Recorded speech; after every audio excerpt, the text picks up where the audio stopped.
Isip kabahin sa pagpangandam alang sa pagbukas na sa klase sa mga pampublikong eskwelahan sa Dakbayan sa Talisay, mga personnel sa City Toda namutang na og dugang traffic signage sa gawas sa mga eskwelahan.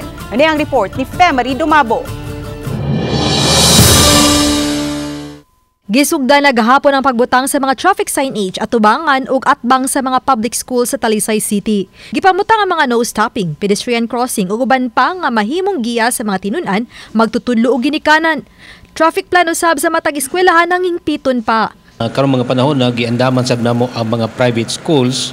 So doon natay gi-monitor karon nga 41 ka mga private schools. Usa sa akong giawhag sa atong mga eskwelahan, kinahanglan usbon gyud ang oras sa ting pamauli unya usbon sad ang oras sa ting abot, no? Like for example, buntag normal gyud na alas 6, pero human nila sa udto kinahanglan dili magdungan og pamauli ug ang pagpangabot para sa haponon. Samtang ganihang buntag, sugod na usab sa pag-operate ang mga personnel sa City Toda batok sa mga tricycle driver nga wala magsulob og saktong sapot ug kuwang sa mga dokumento. Tuludayon ka mga tricycle ang na-impound, human wa marinyo ang ilang rehistro.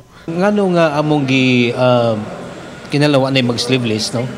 Tungod sa sanitation, no? Unya ikaduha kining lain sa tan-awon ang usa ka driver nga dili sila mag-wear og proper sa ilang pagpamasayro. Nag-require na ko sila nga magsapatos or magsandal nga maputos ang iyahang lapalapa ug ang iyang kiting nga dili piligrong matagak. Kay balaod sa Yes, naapon na sa atong city ordinance. Nagdumili na sa paghatag silang habig ang mga driver sa tricycle nga naisyuhan og mga citation ticket. Ilahinon gipadayag ang ilang kaandam nga motuman sa rekisito. Samtang usa ka e-bike ang lakip sa na-impound human nasakpan nga minor de edad ang nagmaniho niini. Uban ni Godfrey Rilien, Femery Dumabok.